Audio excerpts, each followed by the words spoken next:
guys, I hope you all are fine. Now our today's topic is PPC curve, which means production possibility curve. तो सबसे पहले हमारा question यही arise होता है कि प्रोडक्शन पॉसिबिलिटी कर्व है क्या. Then let's get started. Production possibility curve is a curve showing different possibility combination of two goods which can be produced with the available resources.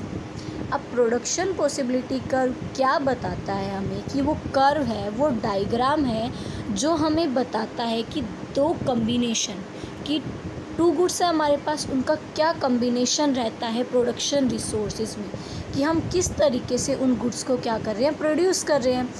अब जब हम उन गुड्स को प्रोड्यूस करेंगे तब हमारे पास कुछ अजम्पशंस आती है इसके रिगार्डिंग. बेसिकली 3 अजम्पशंस आती है. क्या रहती है? फर्स्ट हम क्या अजम्पशंस लेके चलते हैं. अगर मैं कहीं पर भी अजम्पशंस का नाम लेती हूँ पूरे चैप्टर में, दैट मीन मैं इन 3 अजम्पशंस का नाम ले रही हूँ. वो क्या है? हम ये मान के चल रहे हैं प्रोडक्शन करते समय कि जो रिसोर्सेज है वो गिवन है ऑलरेडी, हमें पता है हम किन रिसोर्सेज का प्रोडक्शन कर रहे हैं. सिंपल सी बात है, हमें पता होगा उस चीज़ का. Given resources are fully and efficiently utilised. और हाँ, मेन पॉइंट क्या है कि हम ये मानकर चलते हैं कि जो हम रिसोर्सेज का यूज़ करेंगे वो फुल्ली यूटिलाइज करेंगे, बहुत अच्छे से यूटिलाइज करेंगे, मतलब वेस्टेज नहीं करेंगे. थर्ड, हम क्या चीज़ मान रहे हैं कि टेक्नोलॉजी जो है वो कांस्टेंट रहेगी, वो चेंज नहीं होगी बिल्कुल भी हमारी. क्यों? क्योंकि टू गुड्स हम लेके चल रहे हैं, उनके अजम्पशंस लेके हमने चले हैं.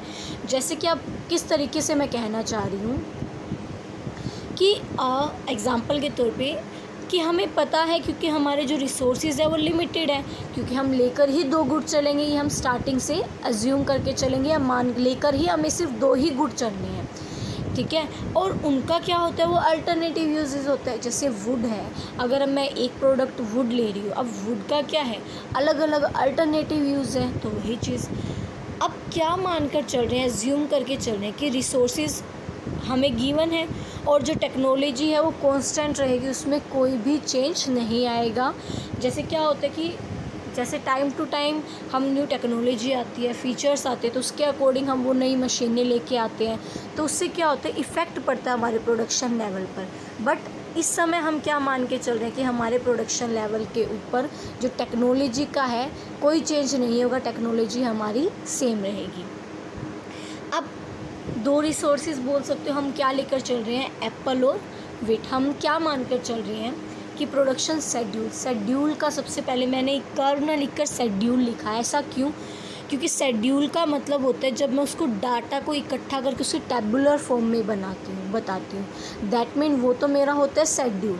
बट अगर उसी को मैं डायग्राम में बताऊँगी, दैट मीन मैं बता रही हूँ आपको कर्व. अब ध्यान से इस टेबल को देखिएगा. हम 2 गुड्स लेकर चल रहे हैं, एप्पल्स और वीट, जिसको हम मान के चल रहे हैं वो लाख टन में है. अब हम क्या मान के चल रहे हैं, प्रोडक्शन किस तरीके से होगा, ABCDE, कि जो एप्पल का प्रोडक्शन होगा ए पॉइंट पे तो होगा 100 और वीट हो रहा है हमारा 0 प्रोडक्शन. बट जैसे ही मैं एप्पल का प्रोडक्शन थोड़ा सा कम करती हूँ तो क्या होता है, मेरा वीट का प्रोडक्शन बढ़ जाता है. दैट मीन अगर मैं एक प्रोडक्ट का, या फिर आप बोल सकते हो गुड ए का प्रोडक्शन कम कर देती हूँ तो गुड बी का प्रोडक्शन ऑटोमेटिकली बढ़ जाएगा. ठीक है. जैसे कि अब ये 70 किया मैंने, जो एप्पल का प्रोडक्शन है थोड़ा और कम कर दिया, मैं 70 पे आ गई. दैट मीन मैंने वीट का प्रोडक्शन मेरा थोड़ा और इंक्रीज़ कर दिया. इसी तरीके से एप्पल का प्रोडक्शन मैं 40 पे ले आई तो मेरा वीट का प्रोडक्शन 20 से इंक्रीज़ होकर के 30 हो गया. अब मैंने एप्पल का प्रोडक्शन बिल्कुल बंद कर दिया तो मेरा वीट का प्रोडक्शन 30 से मैंने 40 इंक्रीज़ कर दिया. दैट मीन एक प्रोडक्ट की प्रोडक्शन को इंक्रीज़ करने के लिए मुझे दूसरे प्रोडक्ट के प्रोडक्शन को क्या करना पड़ेगा, लूज़ करना पड़ेगा, सेक्रीफाइस करना पड़ेगा. अब देखिए जो हमारा डायग्राम है उसके अकॉर्डिंग भी बताया गया है कि एज इट इज़ कि जब मेरे जो वीट है 0 पर है तब मेरा एप्पल का प्रोडक्शन 100 है. बट जैसे ही मेरा वीट का प्रोडक्शन क्या हो रहा है, इंक्रीज़ हो रहा है, मेरे एप्पल का प्रोडक्शन क्या चला जा रहा है, डिक्रीज़ हो रहा है. मेरा वीट का प्रोडक्शन मैंने थोड़ा सा और इंक्रीज़ किया, 10 to 20 पे आई तो मेरा जो एप्पल है उसका प्रोडक्शन और कम होके वो कितने पे चला गया, 70 पर चला गया. तो ये चीज़ है हमारा प्रोडक्शन पॉसिबिलिटी कर्व, जिसको आप प्रोडक्शन पॉसिबिलिटी फॉर्च्यूनर भी बोल सकते हो, ट्रांसफॉर्मेशन कर्व भी बोल सकते हो, तीनों में से कुछ भी बोल सकते हो, कोई भी गलत नहीं होगा। आप देखिए, अब जो पीपीसी है, अगर मैं उसको ग्राफिकल रिप्रेजेंटेशन देती हूँ, उसको आप क्या बोल सकते हो, प्रोडक्शन पॉसिबिलिटी शेड्यूल। और हाँ, इसको आप फॉर्च्यूनर और ट्रांसफॉर्मेशन कर्व भी बोल सकते हैं। अब मेरा नेक्स्ट टॉपिक क्या है, उसी के अंदर पीपीसी के अंदर सेंट्रल प्रॉब्लम यूजिंग पीपीसी, कि प्रोडक्शन पॉसिबिलिटी का यूज़ करते समय हम सेंट्रल प्रॉब्लम को कैसे डिफाइन कर सकते हैं। तो फर्स्ट हमारी सेंट्रल प्रॉब्लम क्या थी, व्हाट टू प्रोड्यूस। अब पीपीसी के अकॉर्डिंग मैं क्या बता रही हूँ, देखिए, what to produce is essential for the, अभी यही प्रॉब्लम आती है ना कि हमें क्या गुड प्रोड्यूस करना चाहिए। तो what quantity of good X and good Y is to be produce, यही प्रॉब्लम आई व्हाट टू प्रोड्यूस में।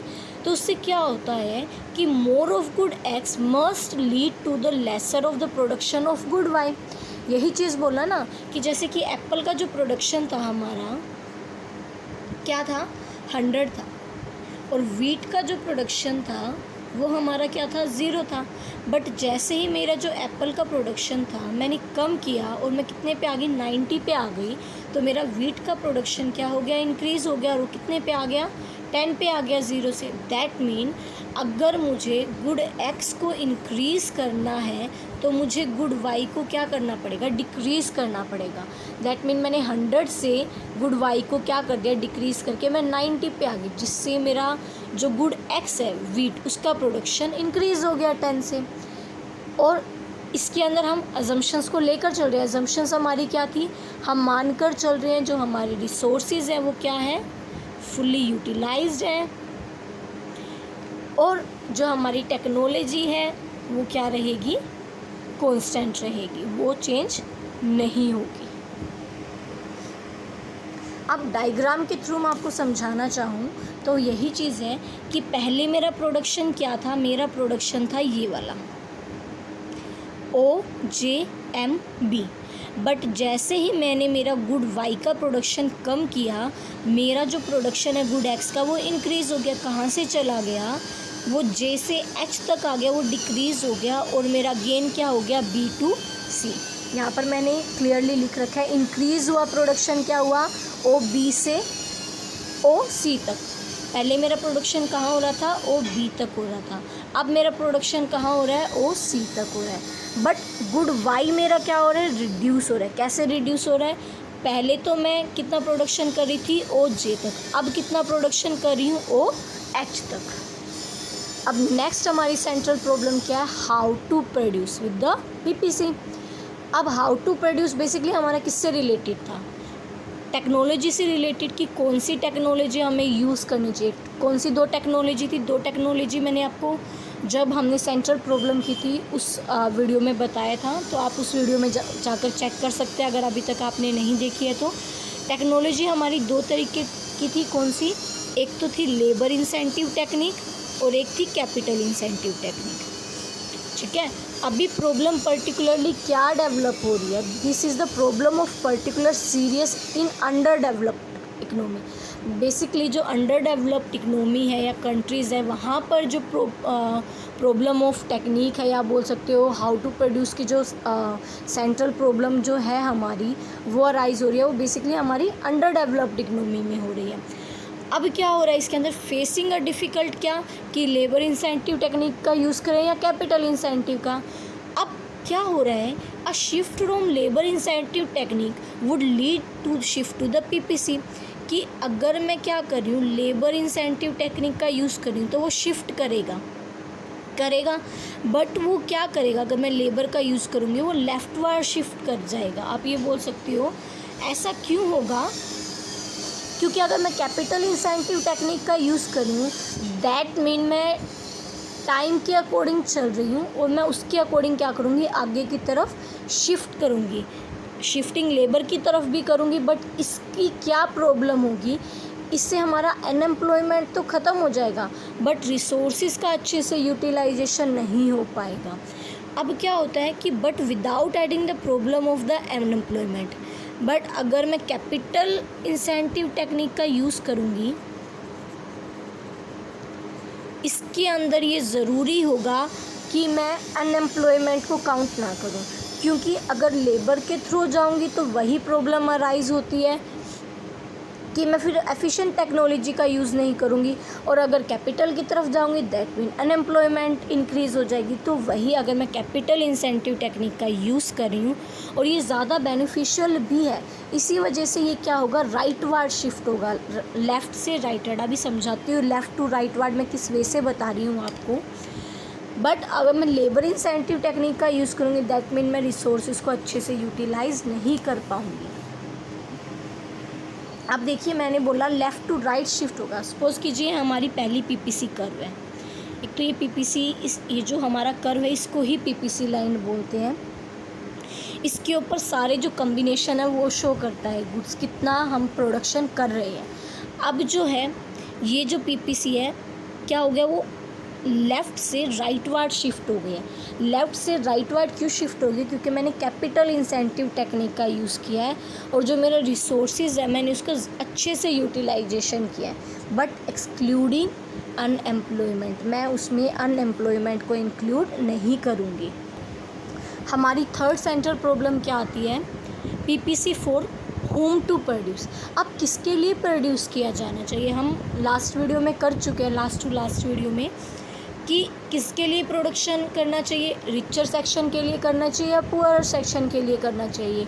अब ये मेनली किसके ऊपर डिपेंड होती है, डिस्ट्रीब्यूशन ऑफ इनकम के ऊपर, कि कौन सा सेक्शन कितना खर्च कर रहा है किसी भी प्रोडक्ट के ऊपर। अब unequal distribution of the income in favour of the richer section of the society.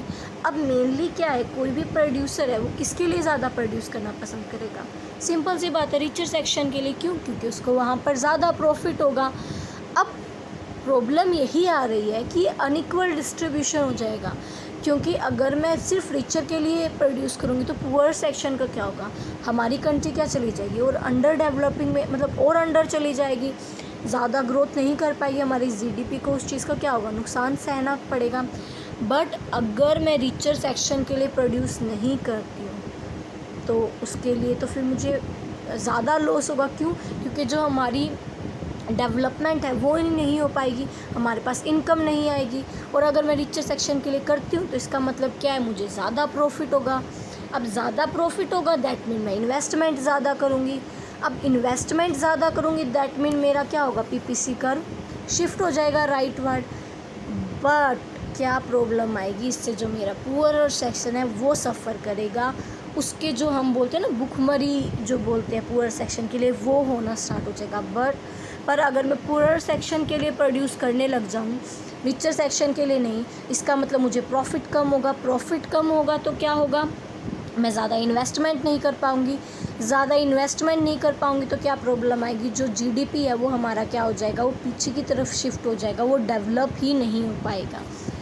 अब जो है इसीलिए किस सेक्शन में जो आप बोल सकते हो रिचर सेक्शन के लिए वो ज़्यादा प्रोड्यूस करते हैं, तो क्या होगा, मेरा जो कर्व होगा वो left to rightward shift हो जाएगा। क्यों, क्योंकि अगर सेविंग और इन्वेस्टमेंट हमारी ज़्यादा होगी, इससे क्या होगा, हमारा इनकम अच्छे से डिस्ट्रीब्यूट होगा। पर अगर हमारी इनकम और सेविंग क्या होगी, कम होगी, दैट मीन हमारा जो डिस्ट्रीब्यूशन होगा वो पुअरर की फेवर में होगा, हम पीछे की तरफ ही रह जाएंगे। अब जो है फोर्थ सेंट्रल प्रॉब्लम क्या है, PPC and under utilisation of resources, कि जो रिसोर्सेज है हमारे फुल्ली यूटिलाइज नहीं होते, अंडर यूटिलाइज रह जाते हैं। जैसे पहले तो हम क्या मान के चल रहे थे, ये एज्यूम करके चल रहे थे जो पीपीसी है वो फुल्ली यूटिलाइज करिए रिसोर्सेज को, बट रियल में तो ये चीज़ नहीं होती कि हर एक चीज़ को हम क्या कर सके, फुल्ली यूटिलाइज कर सके। तो अब अंडर यूटिलाइजेशन ऑफ रिसोर्सेज के अंदर पीपीसी को हम किस तरीके से शो कर सकते हैं, क्या मतलब हुआ अंडर यूटिलाइजेशन का, मतलब इनएफिशिएंट, जिसका कि मतलब हमने हमारे रिसोर्सेज का प्रॉपर यूज़ नहीं किया है, हमारे प्रोडक्शन करते समय काफ़ी वेस्टेज हुआ है। तो इन शॉर्ट जो हमारा जो एक्चुअल लेवल ऑफ आउटपुट है वो कम है पोटेंशियल लेवल से, कि जो हमारा एक्चुअल है वो क्या है, कम है पोटेंशियल से। कि जितना हमें पोटेंशियल है, हमारा रिज़ल्ट आना चाहिए था, उतना एक्चुअल में हमारा रिज़ल्ट नहीं आया। तो वो क्यों है, ये हमारी प्रॉब्लम आ रही है। अब देखिए इन शॉर्ट, जैसे ये हमारा क्या है, ग्राफ है, ये हमारी पीपीसी लाइन है, जिसके ऊपर हम ये मानकर चलते हैं हमेशा, पीपीसी कर्व के ऊपर जितने भी पॉइंट होते हैं वो सारे क्या होते हैं, फुल्ली यूटिलाइज्ड होते हैं, ठीक है, क्योंकि ये हमने एजम्पशंस किए थे उसके। बट अगर हम बोल रहे हैं कि जो पीपीसी लाइन के अंदर अगर हमारे जितने भी पॉइंट आते हैं तो वो सारे क्या है, अंडर यूटिलाइज्ड है। मतलब जो हमारा एफ़ होगा, जी होगा, मतलब कि कोई भी पॉइंट हो इस कर्व के, अगर इनसाइड हुआ, इस ग्राफ के अंदर हुआ, इस पॉइंट के अंदर, दैट मीन वो सारे क्या है, अंडर यूटिलाइज्ड है या इनएफिशिएंट आप बोल सकते हो। बट इस पीपीसी के ऊपर जितने भी पॉइंट्स होंगे, जैसे पी है, या मैं ले लेती हूँ यहाँ पर एम, या ले लेती हूँ यहाँ पर जे, जितने भी पॉइंट लूँगी वो सारे क्या होंगे, फुल्ली यूटिलाइज्ड होंगे, जिनको आप इन शॉर्ट एक पॉइंट आता है आपका अटेनेबल और अनअटेनेबल। इसके अंदर यहाँ पर बता रही हूँ मैं अटेनेबल क्या होता है।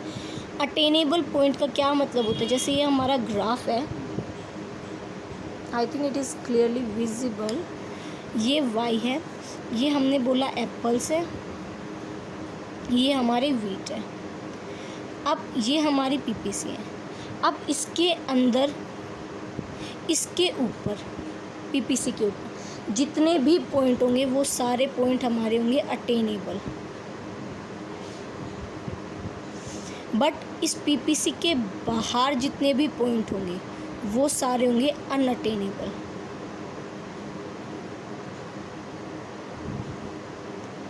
या नॉन अटेनेबल बोल सकते हो आप।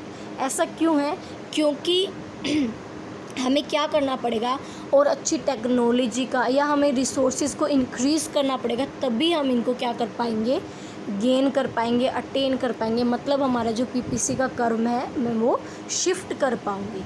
नेक्स्ट हमारी जो सेंट्रल प्रॉब्लम है वो क्या रहेगी, ग्रोथ ऑफ द रिसोर्सेज। अब क्या है, अगर मैं नए रिसोर्सेज का यूज़ कर रही हूँ, मैंने जैसे आपको यहाँ पर भी बताया था अटेनेबल और नॉन अटेनेबल में, कि अगर मैं नए रिसोर्सेज का यूज़ कर रही हूँ या नई टेक्नोलॉजी का यूज़ कर रही हूँ और मेरा ग्रोथ हो रहा है, दैट मीन मेरा कर्व क्या हो जाएगा, शिफ्ट हो जाएगा। मतलब जो मेरा पोटेंशियल आउटपुट है वो क्या आएगा, हाई चला जाएगा। जैसे इनिशियल जो था, इनिशियल क्या था, मेरा पीपीसी था ये, बट जैसे ही मेरे रिसोर्सेज में ग्रोथ हुई, न्यू रिसोर्सेज मैं लेके आई, तो मेरा जो पीपीसी कर्व था वो क्या हो गया, वो शिफ्ट हो गया राइट वर्ड। तो वो क्या बन गया, मेरे नेक्स्ट CD पीपीसी बन गया। क्यों, क्योंकि मेरा जो ग्रोथ है रिसोर्सेज में वो हुआ, और जो मेरा आउटपुट है, पोटेंशियल आउटपुट, वो भी क्या हो गया, साथ के साथ इंक्रीज़ हुआ। अब जो है हम पढ़ रहे हैं पीपीसी के सेंट्रल प्रॉब्लम हम पढ़ चुके हैं। अब हम बात कर रहे हैं स्लोप ऑफ पीपीसी की, कि पीपीसी का स्लोप किस तरीके का होता है। 2 कैरेक्टरिस्टिक्स बोल सकते हो या आप स्लोप बोल सकते हो। बेसिकली क्या होता है, इसका स्लोप क्या होता है, डाउनवर्ड होता है, लेफ़्ट टू राइट होता है। जैसा कि हम ये देख चुके हैं, ये जो स्लोप होता है ना, लेफ़्ट टू राइट की तरफ, और ये हमारा स्लोप कैसे जा रहा है, डाउनवर्ड जा रहा है। और क्या होता है, कनकेव होता है। ये हाँ कनकेव ही तो होता है हमारा, हम साइंस की हमने 10th तक, तो ये कौन सा साइज होता है, साइड होता है, कनकेव का होता है। और ये क्या होता है, कनकेव होता है पॉइंट टू द ओरिजिन की। इस पॉइंट के क्या होता है, वो कनकेव शेप में होता है। अब मेन क्वेश्चन क्या राइज होता है कि जो स्लोप है पीपीसी का वो डाउनवर्ड क्यों है, अपवर्ड क्यों नहीं है। क्यों है ऐसा, क्योंकि हम ये मान के चल रहे हैं कि रिसोर्सेज हमें गिवन है और टेक्नोलॉजी हमारी चेंज नहीं हो रही है। बट ये तो पॉसिबल नहीं है ना, टाइम टू टाइम हमारी टेक्नोलॉजी चेंज होती रहती है। इससे क्या हो रहा है कि increase in output of good 2 is possible only when there is decrease in output of good 1। कि अगर मुझे गुड 2 के आउटपुट में चेंज करना, मतलब अगर मुझे मेरे गुड 2 का प्रोडक्शन बढ़ाना है, तो एक कंपल्शन हो जाएगा कि मुझे मेरे गुड 1 का आउटपुट क्या करना पड़ेगा, डिक्रीज़ करना पड़ेगा। जैसे स्टार्टिंग से हम एग्जांपल लेके आ रहे हैं क्या, कि जो मेरा एप्पल है उसका प्रोडक्शन स्टार्टिंग में मेरा 100 है और वीट का मेरा प्रोडक्शन कितना है, 0। बट अगर मुझे मेरे वीट का प्रोडक्शन बढ़ाना है, दैट मीन्स कि मुझे मेरे एप्पल का प्रोडक्शन कम करना पड़ेगा ना। हो अब मेरा एप्पल का प्रोडक्शन मैं कर रही हूँ 90, that leads to mean wheat का प्रोडक्शन कितना हो जाएगा 10। तो इसी वजह से क्या आ रहा है मेरा स्लोप डाउनवर्ड, कि एक के प्रोडक्शन को इंक्रीज़ करने के लिए मुझे मेरे दूसरे प्रोडक्ट का प्रोडक्शन क्या करना पड़ेगा, डिक्रीज़ करना पड़ेगा। इस वजह से जो मेरा पीपीसी का स्लोप है वो क्या जा रहा है, डाउनवर्ड जा रहा है। नेक्स्ट क्वेश्चन क्या राइज होता है कि ये कनकेव क्यों होता है अपने ओरिजिन पे। एक तो फर्स्ट हमारा यही वजह है क्या कि कनकेव ओरिजिन के होता है, दैट मीन इंक्रीजिंग स्लोप है। इंक्रीजिंग स्लोप का कैसे मतलब हुआ कि जो हम मार्जिनल अपॉर्चुनिटी बोलते हैं, ठीक है, कि एक को मतलब एक बेस्ट होता है। अपॉर्चुनिटी का क्या मतलब होता है, नेक्स्ट बेस्ट अल्टरनेटिव। मतलब नेक्स्ट बेस्ट अल्टरनेटिव का एप्पल के बाद, एप्पल के प्रोडक्शन के बाद मेरा बेस्ट अल्टरनेटिव प्रोडक्शन क्या होगा, वीट का होगा। इसी वजह से हम क्या बोलते हैं, उसका इंक्रीजिंग स्लोप बोल रहे हैं। अब किस तरीके से है, हम बोलते हैं जो पीपीसी का स्लोप है वो हमारा मार्जिनल अपॉर्चुनिटी कॉस्ट के बराबर होता है। किस तरीके से कि अगर मैं more and more resources use करूँगी तो मेरा जो पीपीसी होगा वो क्या हो जाएगा, मूव हो जाएगा किस तरफ, राइट वार्ड शिफ्ट हो जाएगा। अब अपॉर्चुनिटी कॉस्ट का यही तो मतलब होता है ना कि मैं एक की अपॉर्चुनिटी मेरी क्या है, एप्पल की है। अब वीट की अपॉर्चुनिटी को इंक्रीज़ करने के लिए मुझे क्या करना पड़ेगा, एप्पल की अपॉर्चुनिटी को कम करना पड़ेगा। दैट मीन एक की अपॉर्चुनिटी को इंक्रीज़ करने के लिए दूसरे की अपॉर्चुनिटी को डिक्रीज़ कर रही हूँ मैं। इस वजह से जो उसका कर्व होता है वो आपका क्या होता है, कनकेव टू द ओरिजिन होता है। अब जो स्लोप क्या होता है, what is the slope of PPC, और ये किस तरीके से शो होता है। जो पीपीसी का स्लोप होता है उसको हम बोलते हैं एमआरटी, मतलब मार्जिनल रेट ऑफ ट्रांसफॉर्मेशन। अब मार्जिनल रेट ऑफ ट्रांसफॉर्मेशन का क्या मतलब होता है कि amount of good Y that need to be sacrifice for the production of every additional unit of good Y. अब यहाँ पे एवरी एडिशनल यूनिट क्यों लिखा है, क्योंकि मार्जिनल यूनिट का मतलब ही होता है। मार्जिनल यूनिट का क्या मतलब होता है, जहाँ पे भी मार्जिनल नाम आ रहा है that mean every additional unit की मैं बात कर रही हूँ। कि अगर मुझे गुड एक्स का एडिशन करना है, इंक्रीज़ करना है प्रोडक्शन, तो मुझे क्या करना पड़ेगा, गुड वाई के प्रोडक्शन को डिक्रीज़ करना पड़ेगा, जिसे हम क्या बोलते हैं, मार्जिनल अपॉर्चुनिटी कॉस्ट। इसी वजह से आपका जो स्लोप होता है पीपीसी का वो क्या होता है, कनकेव टू द ओरिजिन होता है। अब एक पॉइंट आता है कि जो हमारा मार्जिनल अपॉर्चुनिटी कॉस्ट है,